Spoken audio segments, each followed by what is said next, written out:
Welcome to Prunership Diaries. Today we have with us Inde. She's an Ayurveda physician, an entrepreneur, a crafting enthusiast who loves books, food, and travel. I am so excited to talk to Inde and how she came about with Ameya, a venture where she prepares 100% natural personal care products. So, welcome, Indy, to my show. I'm so honored to have you here. And I'm waiting to talk about Ameya and your journey as an entrepreneur.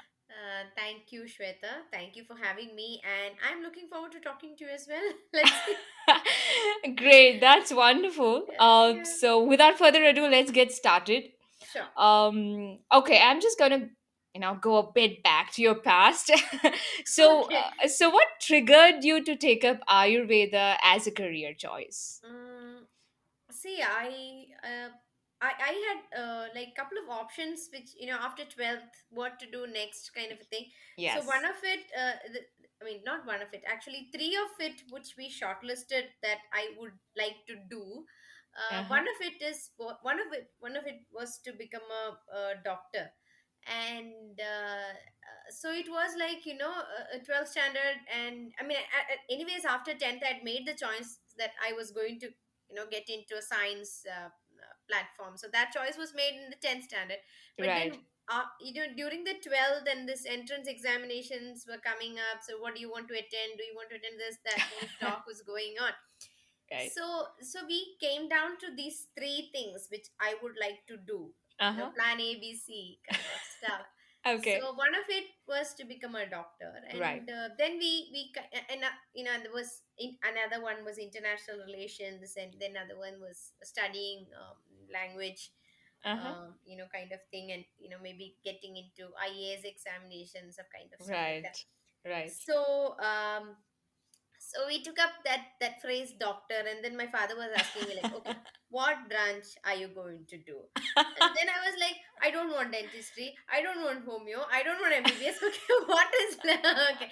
So he was like, he was asking me, why do you do not want to that this. So we kind of Right. had a very clear picture that based on the entrance examinations, we will see how it goes.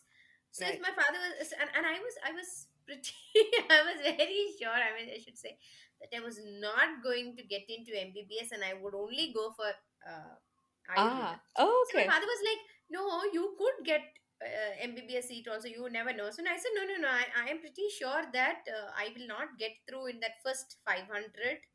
That is not going to happen. And in Right. case if some miracle happens, and in case if I get into also, I will not go because I'm I'm like shit scared of going into MBBS. I don't want that. And All I right. had looking back, actually that helped me. I mean, that kind of a thing has helped me in my life, wherein I'm very sure of what I do not want. Ah. So even Okay. if I don't know what I want at that point of time, I'm very, very sure of what I do not want. So I had kind Right. of, and I did not get a Kerala entrance, but then I got during my time we could write in Karnataka as well, Karnataka, Tamil Nadu, Okay. all of this. Right. I Right. got into this, and then I thought, oh, okay, I'll go to a different place and study only. Okay. And with that is how the Ayurveda journey started. So All I right. wanted to be in it. So it was never a, it was one of the choices, but if I had to be a doctor, and this was the only choice, it was not a second choice in choosing a medical stream. Okay. So yeah, that is the Ayurveda, getting into Ayurveda kind of thing, and we also have a, you also I've also felt that, of course, as kids you like your homeo doctors because they always give you sugar pills and they're very nice too, no emergencies, nothing. But then with me, with my family and all that, even if it's for the treatment of my mother or my grandmother or my uncle aunts, Right. so everybody would have some sort of an Ayurvedic. You know thing, apart from the kashayas which were really better, I mean, sorry, really bitter, the other things were better. Oh, wow. So it is like, you have a pain, okay, you apply oil, okay, you they do this, take a bath, go for this. So everything was very kind of very, nice and thing. Unlike wherein I'm very scared of injections, needles, knives, all of this. So I was not cut out to be there. I did not have that kind of a skill set. So I thought, okay, yeah, this looks very nice. And then you have to talk with uncles, aunties, grandmother, grandfather types, and very say, oh my god, another kind Oh wow. That's really a nice way to of. actually choose. Okay, you knew what you didn't want because of course it. Yes, yes, yes. In most of the things that has somehow strangely helped me. I was very sure. Okay, I don't want that. Okay, what do you want? I don't know, but I don't want that. Wow. All right. So that was the start of your Ayurveda Yeah, career. yeah. Wonderful. That is yeah. Okay. All right. So this brings me to the question. So, when did the thought to don an entrepreneur hat cross your mind? Okay. So for about 5 years, I dabbled in what actually a conventional Ayurveda course pass out would do. Right. I practiced. I had a clinic. I was practicing. I was seeing patients. I was referring to treatments. I was doing all this conventional thing. Right. I was doing that, and then Yeah. in 2012 I actually took a break from Mm-hmm. consulting and running a clinic and all that things that gets to you, as a person who runs your own place, Right. or Right. running a place. It's very stressful, and in by 2012 I was like, nee, I've had enough of this people management and medical management and Yeah. patients management and everything. I'll just looking to try and explore something different, and I got into a research program, in fact, in a Mm-hmm. university in Bangalore. That time it wasn't a university, it's a big organization wherein Right. we focus on revitalizing Indian health traditions and allied things. So I was working on a project wherein I was traveling across the country doing Oh, documentations and working with government projects and right. proposals and kind of thing. And in between that journey, Mm-hmm. I got an opportunity to think about creating livelihoods in rural areas Right. with Indian medicinal systems. Oh, So we wanted to explore how people could not becoming doctors or right. pharmacy people, or kind of that stuff, but we wanted to explore how it could generate livelihoods. Indian medical systems could generate the traditional knowledge, especially all the Right. traditional knowledge and that kind of oral knowledge what we have, like Right. you would know something from your grandmother, her mother would know something from her or Ah, aunt or something like that. There is a whole lot of community knowledge which is right. oral, which is not really documented kind of stuff. Mm-hmm. So we wanted to explore if something could be done Right. through that lines in rural livelihoods, and especially targeting women. Right. And I got a chance to visit many of such organizations who are doing small Mm-hmm. entrepreneurial programs and stuff like that, with Okay. several parts of the country with women self-help groups and kind of like that. So it was in my head, and we were actually trying to get a Department of Science and Right. Technology funding to Mm-hmm. promote entrepreneurship in rural women and take them Oh, and guide them, mentor them into forming small this that. So that's how this whole idea. Of I did not want to be one. I wanted to train people got it. into doing this and give them options and stuff like that. And then when I became pregnant, and the last trimester was a little difficult for Right. me.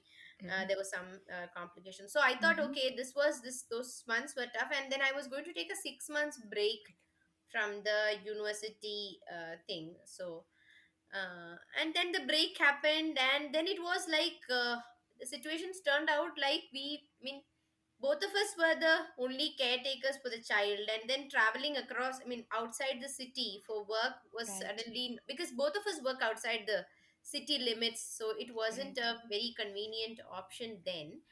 And that's why Mm-hmm. I thought, okay, I was sitting at home, and then initial days of motherhood, I was like, oh, this kid is only sleeping and eating, so it is just, I don't have any job. What am I going to, how much will I read? How much will I this? So I thought, yeah, maybe I should only start something. And during, I had made things for my child. I did not buy anything what Mm-hmm. we had to use for him. Oh, wow. I made every single thing, which no, not the oils that I bought from Ayurveda pharmacist that I Okay. bought, but this other that coconut oil, Right. for the hair, and the talcum powder, what do you say, Oh, substitute, and the right. bum spray and this and that. So I had a baby requirement list, of which there were 55 items or so, which of it I thought many of which I should try and do. It Right. was taking my mind off this whole thing I was going through also.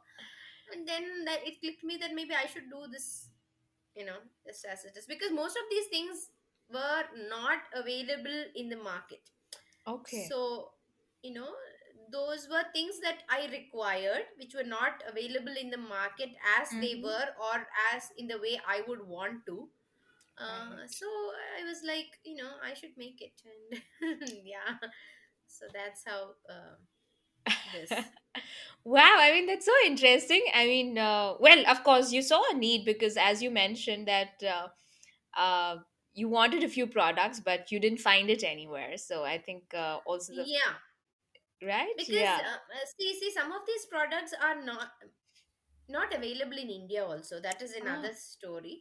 Because okay, in India, it is, we are only getting there into being more environmental friendly, and correct, think out of the box, out of big companies and small businesses. It's only been, I mean, I've seen, um, it's just been a year or a little bit more that,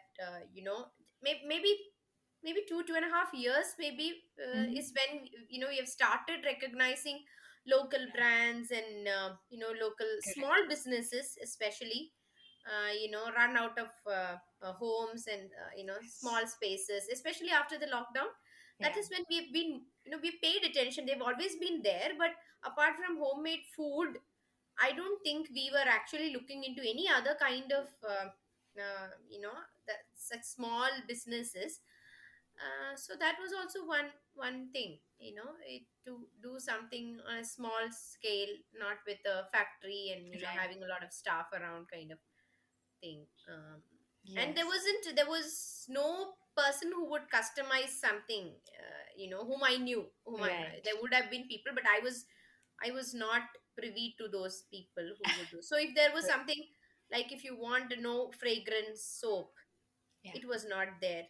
If right. there was somebody wanted a no fragrance body butter or a lotion, it was not there. Yeah. So so these things, yeah. Right. I mean, so true. I mean, of course, it's only in the recent times that, as you mentioned, homemade like businesses running from homes, or the small scale businesses are coming to the fore, and people are Yeah, recognizing it for yeah. what they are. Yes, yes, yes. Authentic, the quality made products. I think it's yeah, that's what it is now. So that leads me to the question, like, so you said that, okay, I mean, you were doing these products for your baby, for your son at that Hmm. point in time. So did you ever think that you would set up a business where you would sell your products to others? So when did that start?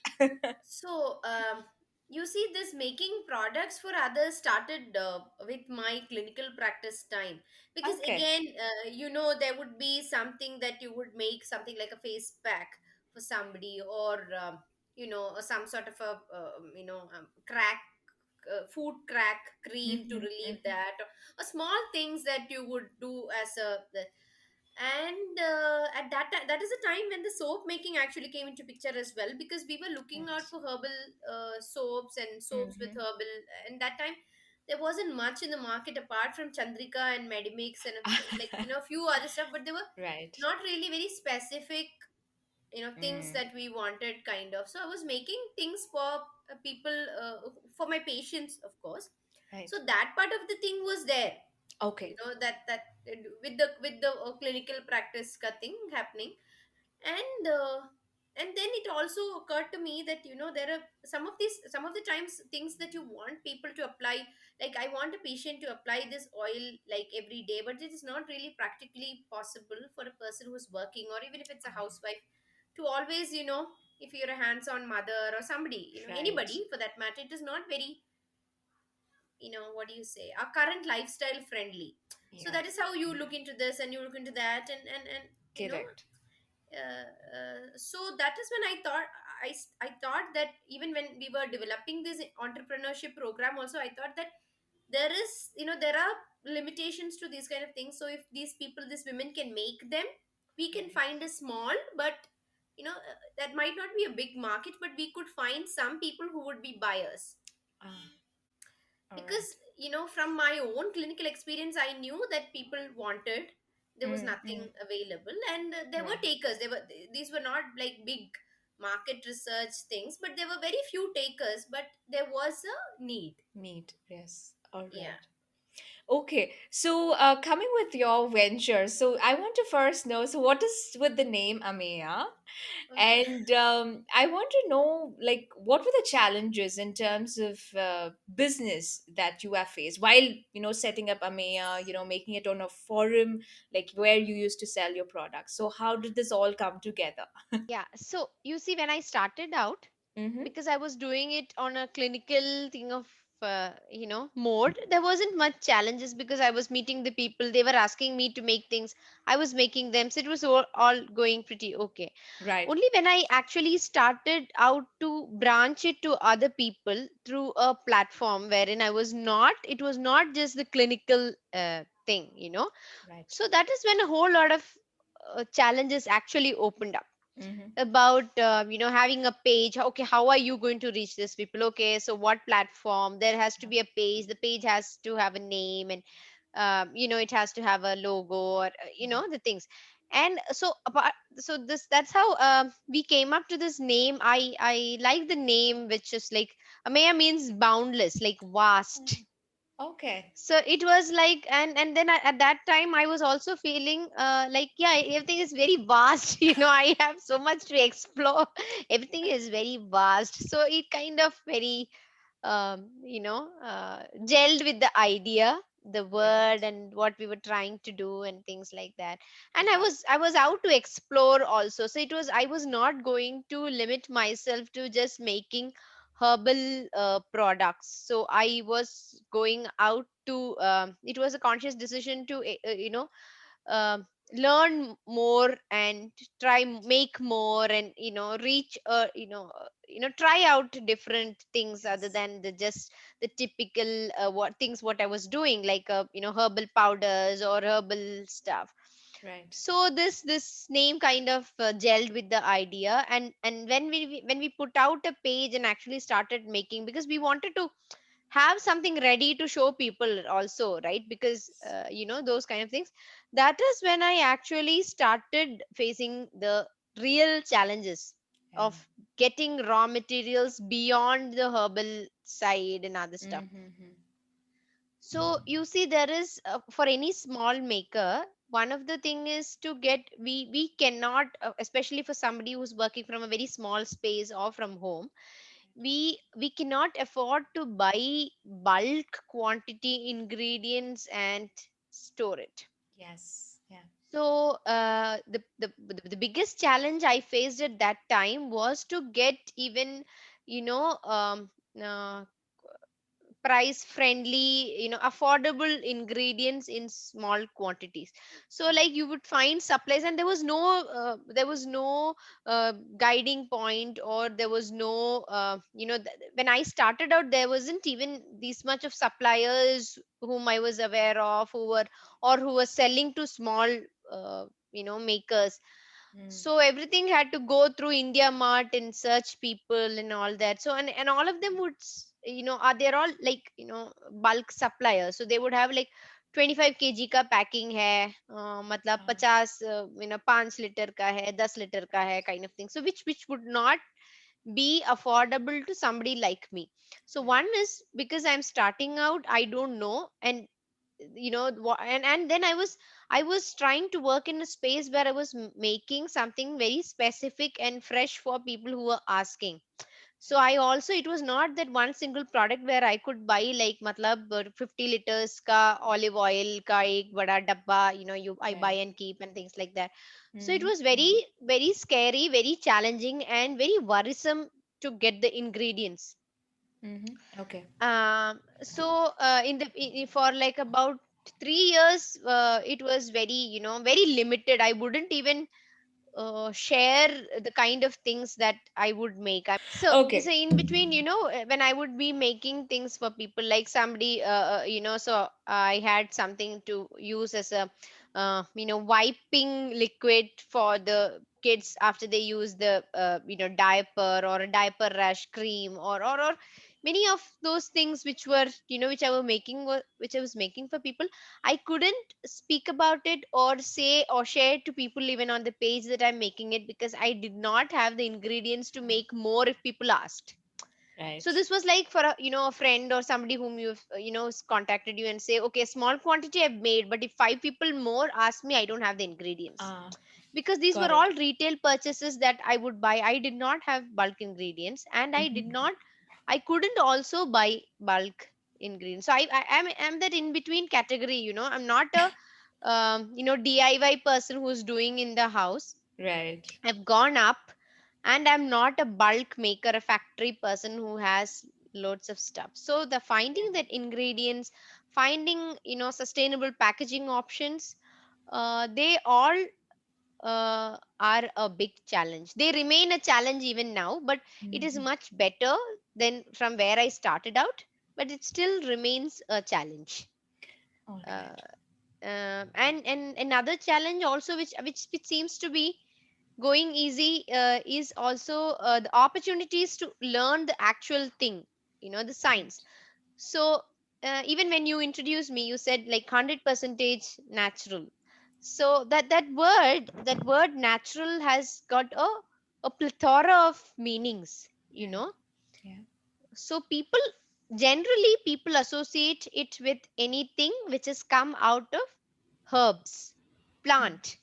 so Yes. so for a majority of people, natural is plant based. Mm. But natural goes beyond that word. That word has so much of definitions, and so much of evolve, it evolves into so many other things. So getting people to understand that, making them actually understand, see, this is not your YouTube or your Pinterest stuff, wherein you even now, Right. if you would Google for a homemade lotion, they will show you hundreds of videos which is total crap thing, and then you will feel like, "Arey, this is this that. Okay, just do it, and then you have a lotion." But that is not the way it works. So that was also a challenge, to get people actually understand and appreciate that Google University, YouTube classes, WhatsApp University classes, all these coaching classes were not the real thing. Yeah. Wherein when you make a, all of these blogs which were thing. So that challenge was a big challenge, like as a maker, to convince people that, see, I Mm. am making something of a value. And like when you Right. somebody saying like, you know no preservatives, Yeah. okay, just make this for, just mix this and that, 1 teaspoon of that, 1 teaspoon of this, and then you have something ready. That Right. is not the thing, and that could be harmful to Mm. the user. Getting that thing across the board was another major major challenge, Mm. because people were exploring YouTube, and other social media was coming up and everything. Right. So there were a whole lot of videos which would show that you can just cook a gourmet meal, or you can just cook up a lotion or a whatever, just like that, with a blink of an eye. uh, yeah, so that kind of thing is a challenge, alongside the ingredients challenge, the packaging challenge, then the people challenge also. Right. Right. uh, that remains a very It's a huge challenge. People do not understand how much risk they are putting in, onto themselves when they are doing whatever they see on these videos and stuff like that. It is scary and worrisome. Yes, yeah.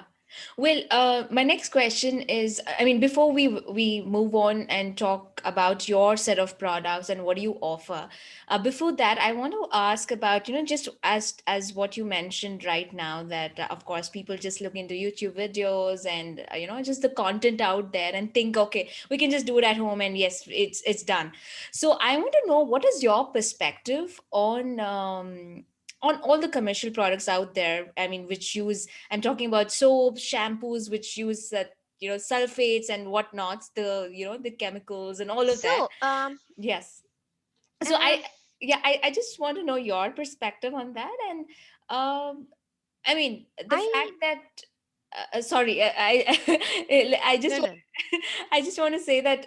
So I mean, they say that okay, it's harmful in the long run and all of that, and now people are wanting to create some homemade remedies, all of those aspects. So which you were saying. So I want to know your perspective, and of course the shift of people like thinking about, okay, there are the sulfates, parabens, whatnots, and let's move to organic, natural. I know you're So smiling, but you have a long story to say. Yes, so please. I don't know, maybe people are going to brickbat me for this, but I am not that person who believes in all this jargon and fear mongering. Ah, I totally detest it.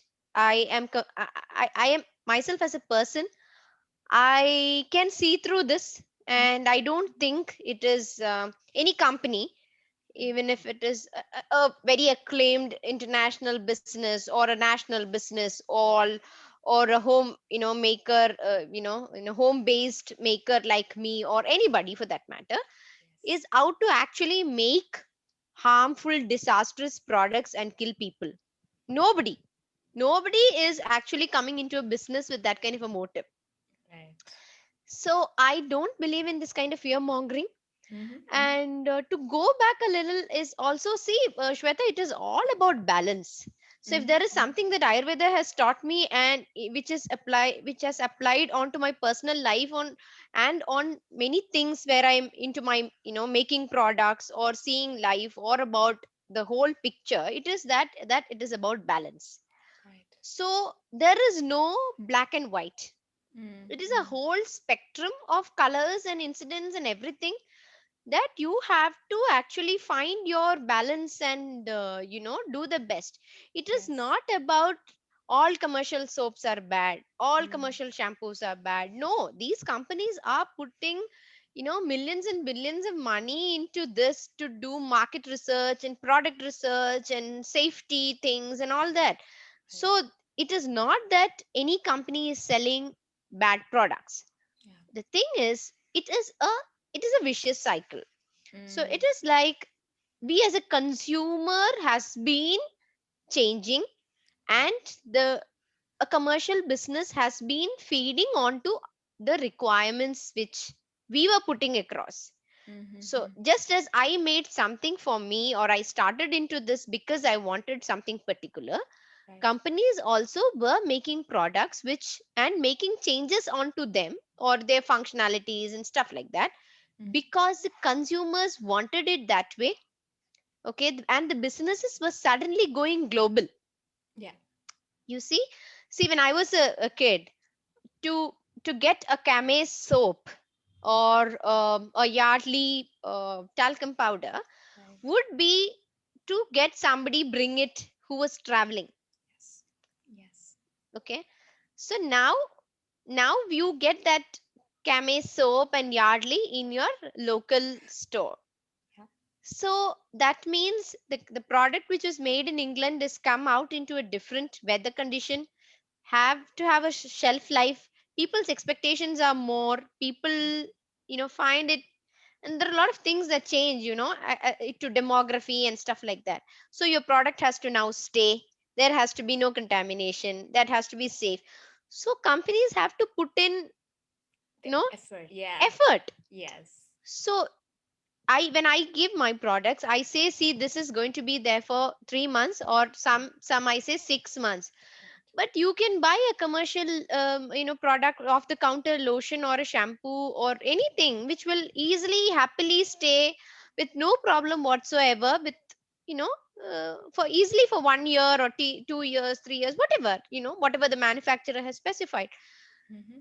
So they have done the basis for that. They have created, because the market wanted that stuff. The market wanted stuff to stay there, and they were making in bulk. They had to worry about the price, a whole lot of stuff, Mm. which for a small maker like me, who has got limited number of clients whom I am making, this is not a worry for that matter. Yeah. True. I can tell them ki 3 months mein ho jayega ye, so just Yeah. use it within 3 months, and I can just give them a 50 gram or 100 gram or whatever. Correct. So I am not for that kind of a fear mongering and blaming and blame game kind of a thing. Why do companies use harsh sulfates? Is because our pollution was getting bad. Mm-hmm. The kind of dirt that was going into our head was bad, Right. and normal chuttu muttu surfactants couldn't wash out the dirt, so they had to bring out something which was, you know lathering, and people like that pura jhag ka helmet over their head. So a lot of things comes into this. Okay. So they made, and then they had to put in water. So the moment there is a product which has got water into it, you have to add your preservatives. So the Yeah. preservatives are not just extending the shelf life of a product, but it is also keeping Right. it safe. Yeah. So when there is a lot of hullabaloo about the harmful effects of parabens, Mm, mm. but you see, they are the most effective preservatives that will see that a product will not have gram negative bacteria, positive bacteria, Right. no viruses, no fungal, no mold. They will make sure that your product is clean. Mm. So it is a do you get my point? It is Yes. not really very dark and black like we have made it out to be. Got it. And we should be, as consumers, should be also aware of that. So now people, sometimes, I don't really suggest people to products when they ask me. I'm like safely sitting under this, and then I let out them to make their choice and kind of educate them a bit. So many people, when I started out, they were like, give us herbal hair washing powder, shampoos, because that was the time when the sulfates thing was catching up. Sulfates are bad. Of course, some of the sulfates are extremely harsh. Okay, I'm not blaming them. They're very harsh. Right. They wash out the hair oil from the Oil. scalp completely, taking out, because a clean thing, because we are exposed to that kind of dust and smoke and everything. They Right. had to wash out, keep the scalp clean. Excessive cleanliness means quickness, sensitivity, and all the things. It is like that Mm. chick chick kind of clean, Yeah. pura, that kind of a Yeah. clean. So people, so people would come to me and ask me, okay, give us herbal hair wash powder. Take care. I would give them hair wash powder. One, you won't believe, Shweta, people had not lasted 5 6 times. They hadn't even washed with those powders more than once a month.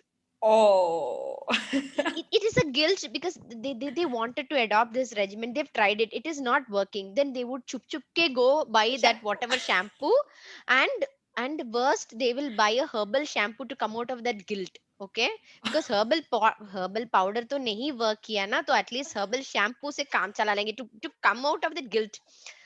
Then you see, it is the same story. So it is like, you see, our times have changed, the kind of times we live in, and our environment has changed, our Right. water quality has changed, all a whole lot of stuff has changed. So I cannot tell, like, I will do herbal paste on my hair and wash out all my dirt, because it's not going to go. Right. Because for Yeah. that kind of carbon emissions, or pollutants and dust and smoke that is sitting in our scalp, our powders are not washing them away. Yes. You see, Yes. so such kind of nuances came up, and that is when I realized that I have to try and do something wherein you could find a happy marriage between the adversities. I do Correct. not want to blame any of these companies who are making products who've been in the market over the Yes, want to be a part of the blame game and fear mongering and kind of things that we do. I actually want to try and make a difference in the smallest way possible, standing closer to the facts Yes. and making safe and efficacious products for people. See, just less like we have the, what do you say, uh, we have the right to access to food, shelter, clothing, and all that. We Right. also have rights to have good products and things like that. So you have to, as a consumer Mm-hmm. as well as a maker, it is Mm-hmm. important that we understand the facts, and also try to educate a little bit more about these things that we are using, rather than just going by all this hogwash on the internet. Got it. So for me, what I'm trying to do is I'm trying to make a small change. If see, these are the people who are getting products made by from me, Mm-hmm. are the people who are not able to find those kind of products that suits them or that is beneficial to them on a, on a market stand, on a rack, on a supermarket rack. Right. So I'm trying my best to do what I can do for them, but it does not mean I can make a mass product that can cover the needs of thousands of lakhs of Got people. yes. So it is, it's and so that's why I said it is all about a balance. Mm. It is about time we understand that everything is not really very good to be true as it is made it out to be, or is it very bad that it is made it out to be. Right. There is a balance, and we need to find what works for us, and Got it. that is also safe and Yes. efficacious, not just because something is labeled organic or because it's homemade, handmade, or it is all about balance, good Yes. manufacturing practices, sourcing good ingredients, understanding the person's need, and whole lot of stuff. It is a very good, beautiful, beautifully balanced, what do you say, a pie chart, like everything has a small slice divided into it, and everybody has a pie. Got So it. it is that. Yeah, so there was a time when I thought I was frustrated by seeing all the stupid ads and posts and this and that about making these products and videos and all these things. There was a point when I thought I would put in my page that it is 100 percentage chemical, you know. All right. So that was one thing I thought in between, Ah, because people ask, see, water is a chemical if you look at it, isn't it? It is hydrogen and oxygen that are be mm, so so is it that, does that mean that water is bad? yeah. So does Yeah. that mean all water, forms of water is good? No. So it is all about balance. Is you understand meaning my water metaphor, because drinking water is different from this water, that water. So water is good, kind of, all that blah blah blah. But this is it. I would like people to know that there is a balance, and Yeah. we need to find that balance between products and ingredients and things like that. It is All not right. really black and white, it is a whole thing. Yeah. Okay, but thank you for that information. I think it's really valuable because yeah, I mean even for me, because I was of the notion that okay, sulfates, parabens, not don't use too much of it. But yeah, I mean thanks to you, I mean it was an entirely new uh, insight into that, and I'm sure the listeners out here can also look for themselves as to what it is, and kind of figure out what product they want to use and go about. So thanks for that. Yeah, and what is suiting them, what is their need, and Yes. all that things. Yes, absolutely. All right. So yes, I mean, let's get on to your offerings. I mean, your various products that you put out. And could you give us a glimpse into what are the variety Yeah. of products that you offer? And also, if you could also let us know as to what goes um into making them. I mean, if I could ask. yeah. Okay. So yeah, so I when I was branching out to people on a, on a selling platform, I did start with soaps, Mm-hmm. because they were, they were pretty much safe. And then I was trying, I only had to look into 3 4 categories, wherein, a dry skin, an oily skin, a sensitive skin, and something very delicate, for babies and kind of things like that. So I only had to look into those categories. So I started out with soaps. Okay. And during that time also, as I told you, I was making small things, like, body butters and, other things, bum spray, tummy butter, nipple butter, this, that. Everybody, people would ask, hey, can you do this? Is there something like this? I was like, yeah, yeah, I'll make it for you. So Okay. that was the way it started out. And over the last 3 years, I have actually gained confidence, and I have gained more information, valid, good information and feedback that I've learned from people who have bought from me Right. about, these products that I am giving it to people, and how it has been helping them and all that. So Mm-hmm. oh, I have categorized into a whole lot of stuff into, needs like hair products, skin products, something for men, something for, women Women. specific, something for children, and things like that. So pretty much it is like, you can ask me to make a product for you, and if I have the ingredients, I can make it, I will make it for you, kind of a thing. um, Wow. so, so that is in a nutshell. So recently, I can tell you one this example, maybe it will give you a better idea. Sure. See, you see, some of my friends who got into the medical, into the MBBS stream, who are into emergency medicine, and who are treating COVID patients, and, Right. Mm-hmm. Mm-hmm. in this pandemic time and all. So they have been wearing the head caps. And there are people who like work multiple shifts, and they've been washing their hair so much Ah, that, it has become very difficult. And also because they're wearing these caps, and it is also hot and humid and all that, the hair gets, and people, it gets sweaty, and, you feel very dirty, grimy, but you don't want to wash your hair like 3 4 times. So somebody asked me, like, what can I do? I have to wash these many times. Yeah, my hair feels like.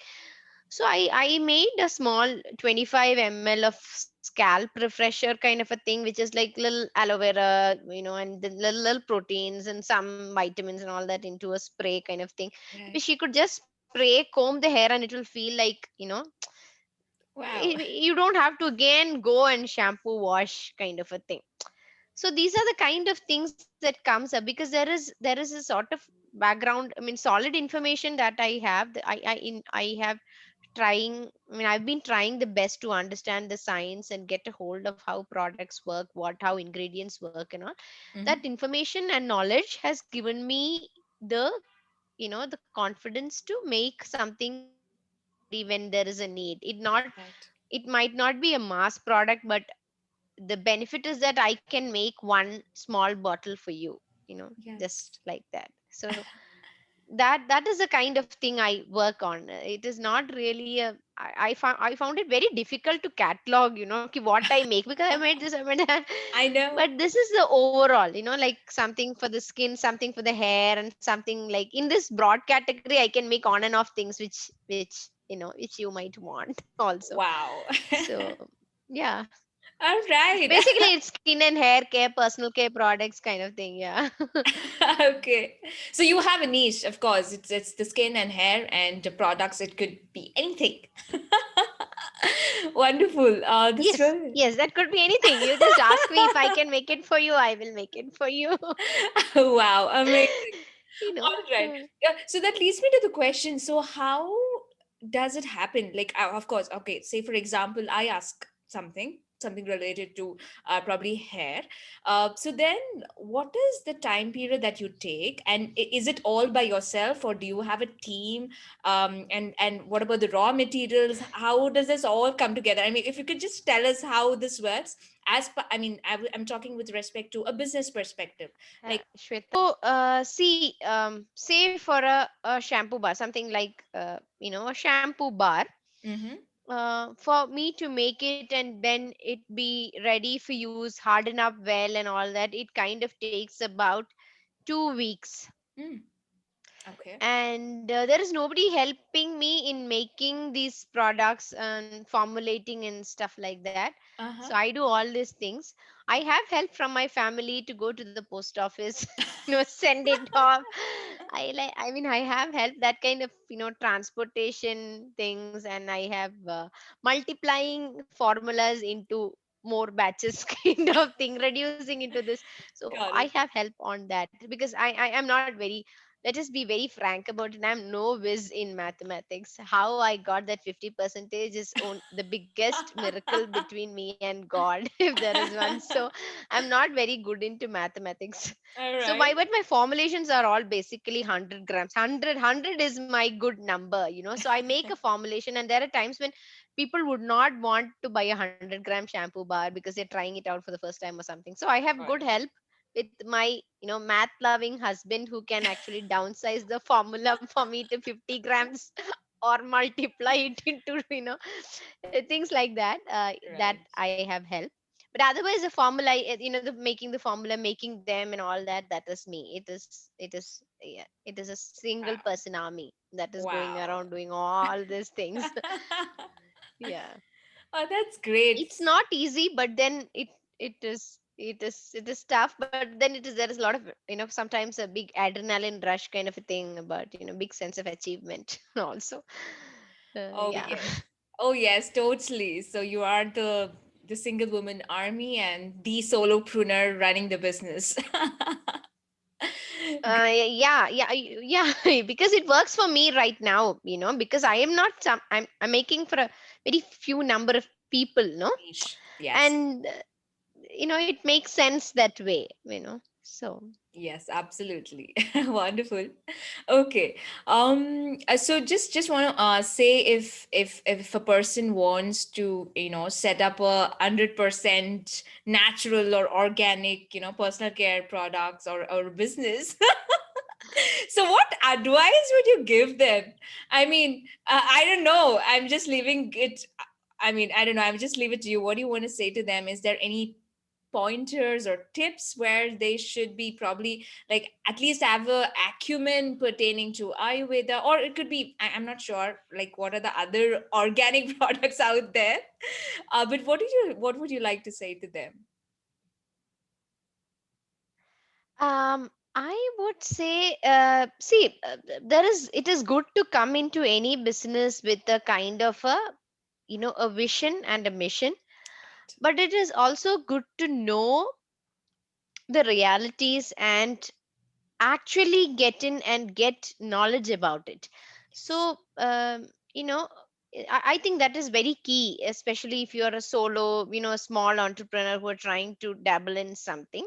It should have, it should be a field that, you it should have some sort of an interest that can motivate you to learn more, and understand things, and really come up in that, rather Right. than just going by the flow, because everybody is a baker, so I'll be a baker. Everybody's, this is the trend, like, right now the saris are a good trend, so I'll sell saris or things like that. But that will keep you going. But if you actually want to make a difference, and you actually want your spirit to be lifted, and make a change, probably Yes. you should get into things that you are passionate about, and you are willing to learn, fail, succeed, learn from those failures and successes, and come up and build upon it. So that is the only thing I can, really say. I'm no whiz to give really big advice or something. I can speak from my experience, which has come up to this. Right. You have to have that kind of, you have to get into things that can actually keep you being, your perseverance up. Right. Because that creates that sort of an interest, and makes you, think about it, and you lose sleep about it, or sleep on it, or whatever, but it has to keep you going. And it should motivate you to make that small change, and change doesn't have to be in numbers. Yeah. I know we have a tendency to, everything is nice only when the numbers are big. Yeah. uh, Yeah. maybe it is not always that. Even if you are a small entrepreneur who making just or anybody who's doing something and bringing about a small positive change in somebody's life, even if that is 10 or whatever, you just should not just Yes. look into those numbers.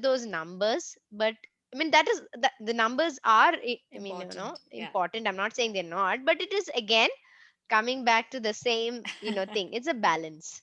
Right. So anybody should do things that can do that for them, not be driven by one sole thing. You should understand that whole you know pie as a whole. Yes, absolutely. So the same thing goes for any person wanting to start off, anything related to, personal care products, something related on the natural way or the Ayurvedic way.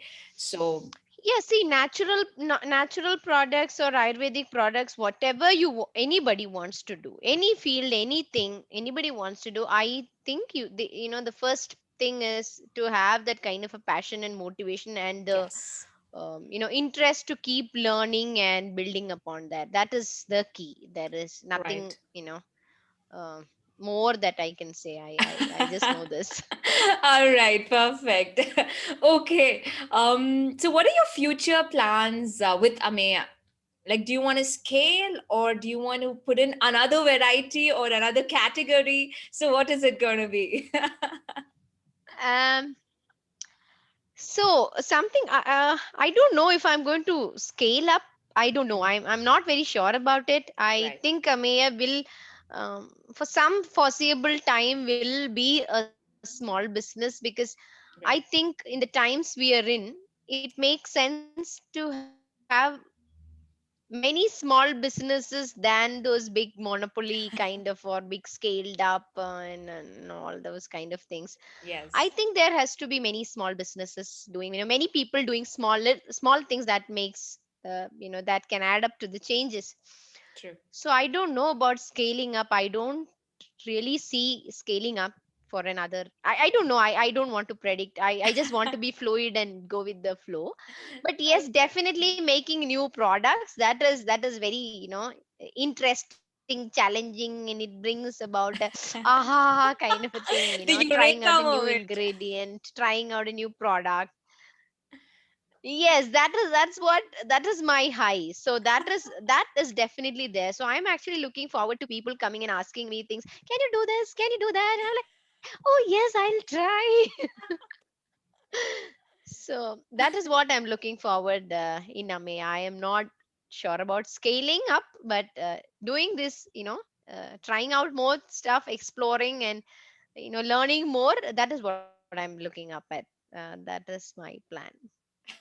I That's think I'll go a little more deeper into the chemistry than I've learned in this 7 8 years. I'll look into a little more deeper chemistry stuff and things like that. Yeah.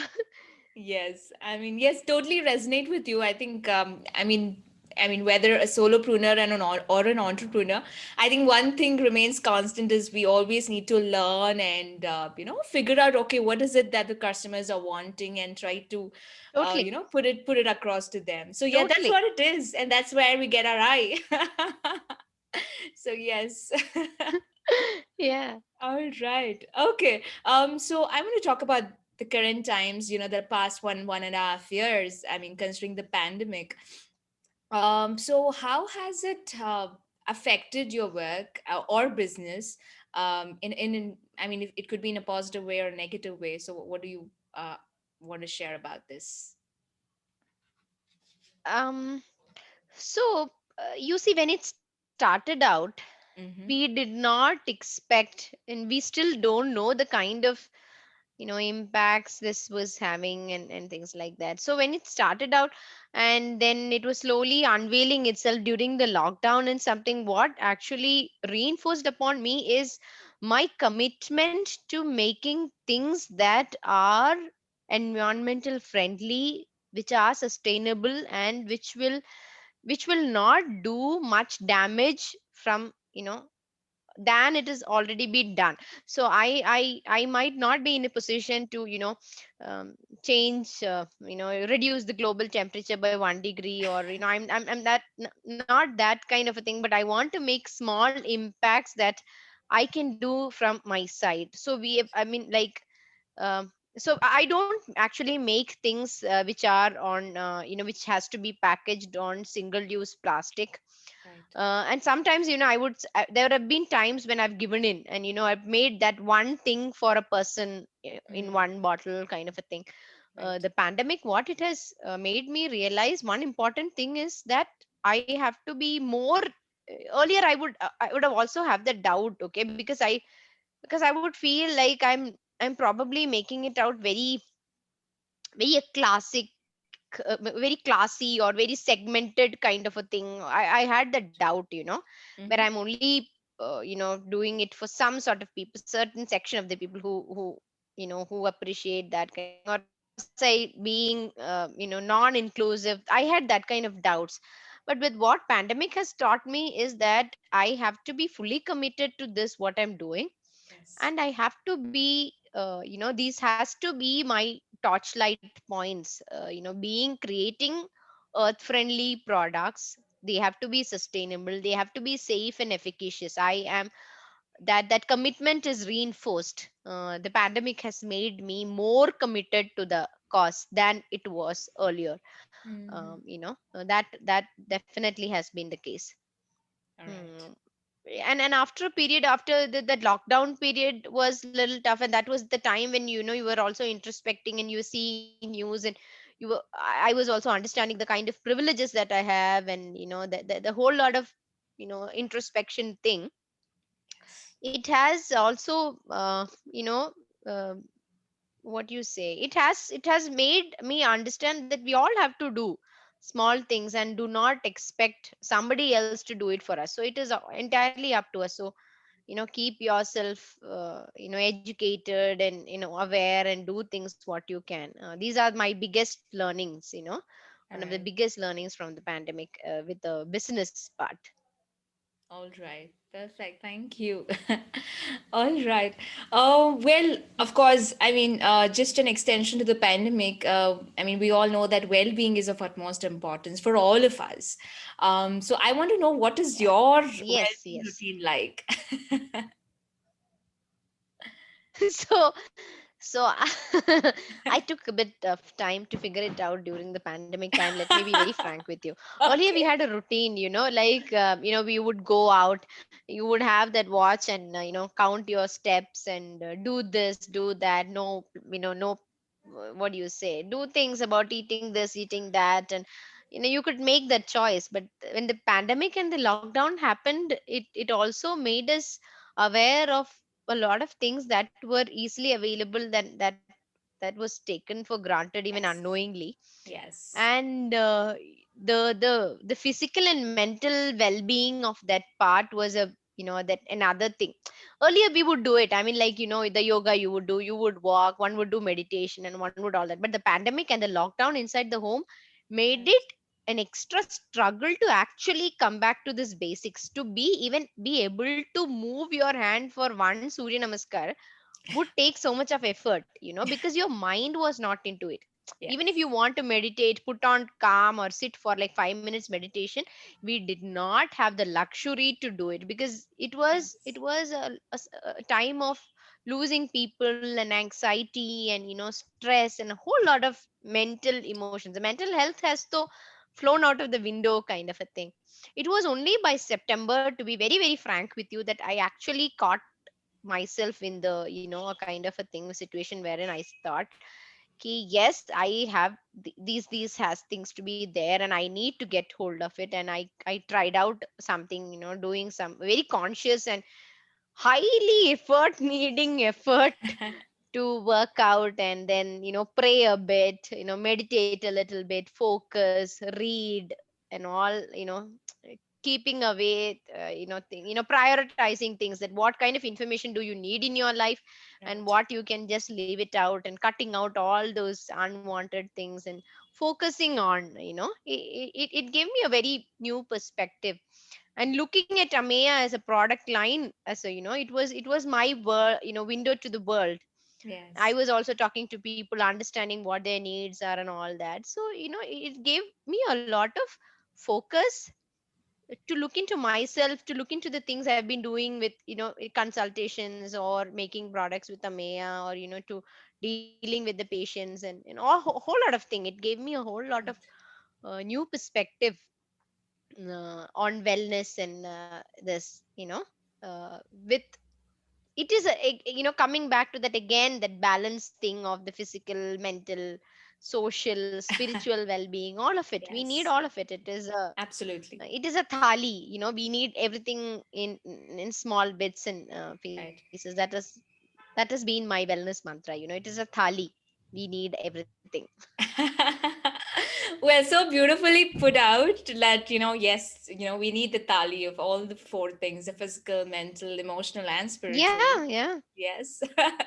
So wonderful. Yes. Well, I mean, glad that I know, I mean, the pandemic has been quite a situation for all of us, but I think it's brought out that Oh introspection, yes. retrospection, and of course realizing a whole lot of things which True. we took for granted, as you clearly mentioned. So yes. Yeah, yeah. So all right. Well, good that we are back with the well-being, and we're taking the pandemic on our stride. So yes. But I just hope Yes. things Yes. things things get better and the pandemic is through. So let's see. Yeah, yeah. Let's hope for the best. We all need to do a little bit, isn't it? Mask up, wash your hands, and somebody during the pandemic, one of the interviews that I had, a viewer was commenting, "Hey, how are you? Why are you undermining the value of the soaps you make? You are saving the world one soap at a time." I'm like, okay, all right, yeah, that too. I don't know why I underestimated the power of soap. you know Yes. So yeah, you can do a little things, small little things that we can do, and then just stay happy and healthy. Absolutely. Yes. Happy and healthy it is. Okay. All right. Yeah. So we come to the last section, which I call as the pruner spotlight section. So I'm going to run you through a few questions. Okay. It could be on the personal level or the professional level. You could answer to me in a word or two, Okay. or a couple of sentences. It's totally left up to you. So do we get started? Okay. All right. Oh, okay. All right. Yeah. Okay, then. The first question is, what is your ikigai? So, ikigai is nothing but the reason for your being. So, what Is a is that? person. Yes. So, it is Yeah. what is that one thing that you would do no matter what is happening around the world? So, what is that one thing which you would do every day? I will not stop trying. I will. I will not stop trying. Wonderful, wonderful. Great. Okay. All right. The second question is, okay, I know you read a lot of books, so my question is there any book which has inspired you? Uh many books, because books, you cannot tell that this is my one inspiring book. Books, they're always nice, and they always any book, even if Right. it is Archie comics, I tell you, there is always something to take away from a book. So books have been a big thing. All Wow. books that I've read has influenced me in some or the other way. Be All it right. Tinkle Comics, Archie Comics, or something like Figuring, or history like Daughter of the Empire. These are the recent books that I read, so that is coming Right. to my mind very this one. But every book, every genre leaves something onto you. Yeah. Wow. Wonderful. All right. Any person who inspires you?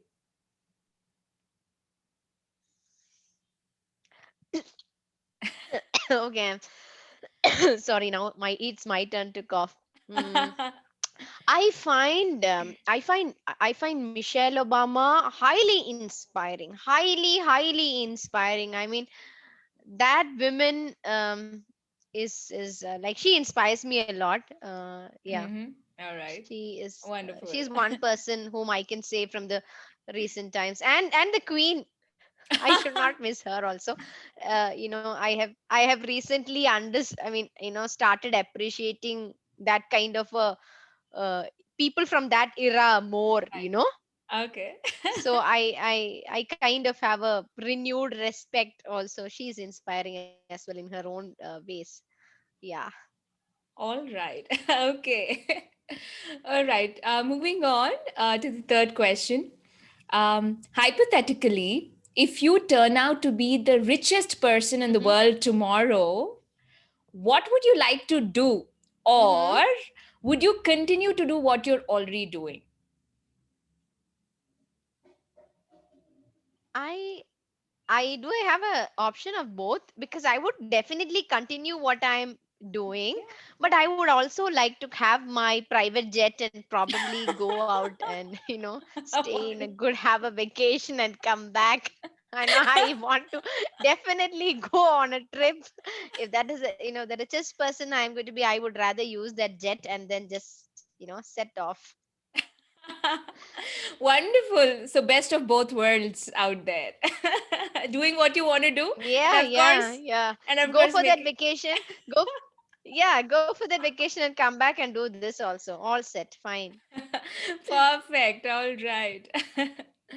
Okay. Since we're talking about travel, so do you want to let us know about your favorite place which you've already been to, or is there a dream place that you want to go or you're planning to go? So you can talk about any.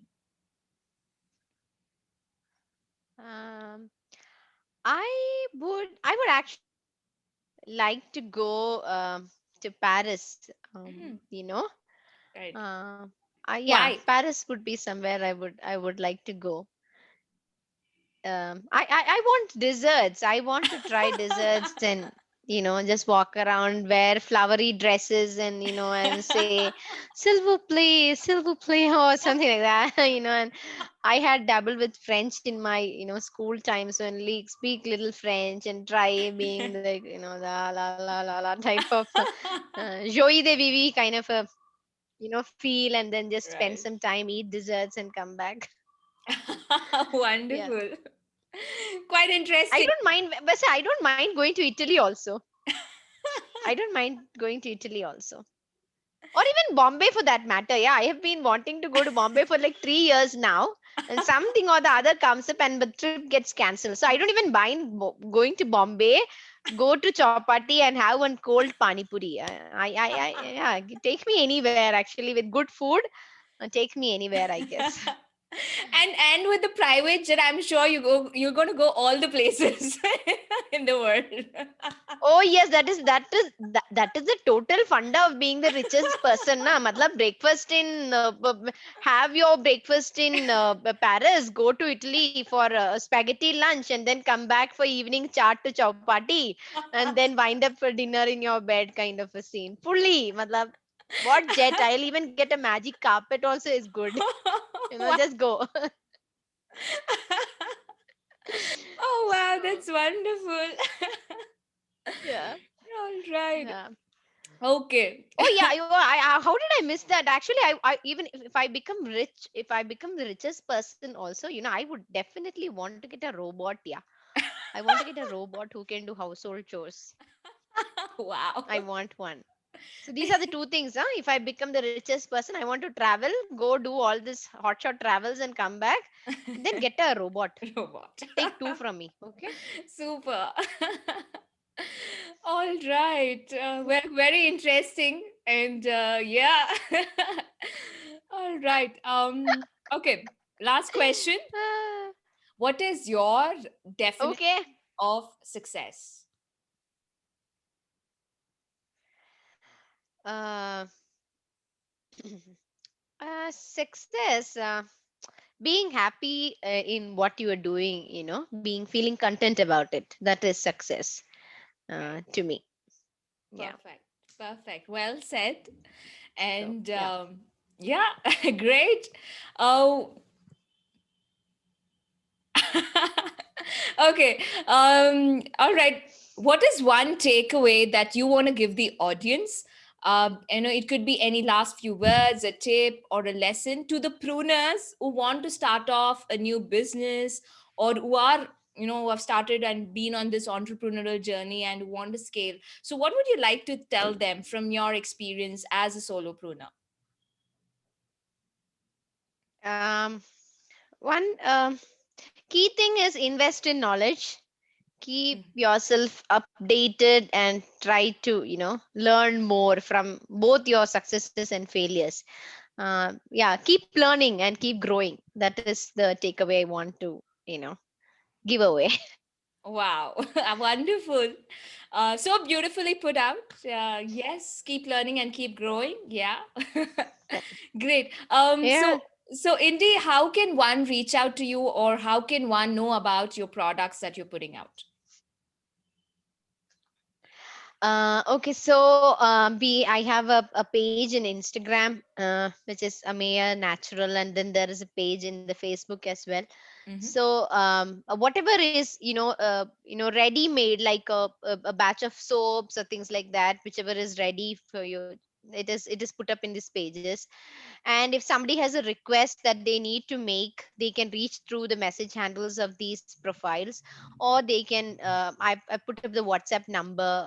They can message me on WhatsApp or call me or whatever for the request and things like that. Yeah, that is how. Perfect. I'll be sure to leave these links in the episode description as well. And thank you so much. Thank you, Shweta. It has been such an amazing and a very delightful conversation with you. And I've just enjoyed myself. It's Thank been you too. Thank you again. too. The kind of Yes. I love talking to you. I loved how the questions made sense to me, and I hope I my answers made sense as well. So I thank you for thinking about me and trying to work this out with me and making me a part of this. Thank you too. Thank you so much, Shweta. Thank you, Indy. I mean, it's such a pleasure to have you and an honor to have you.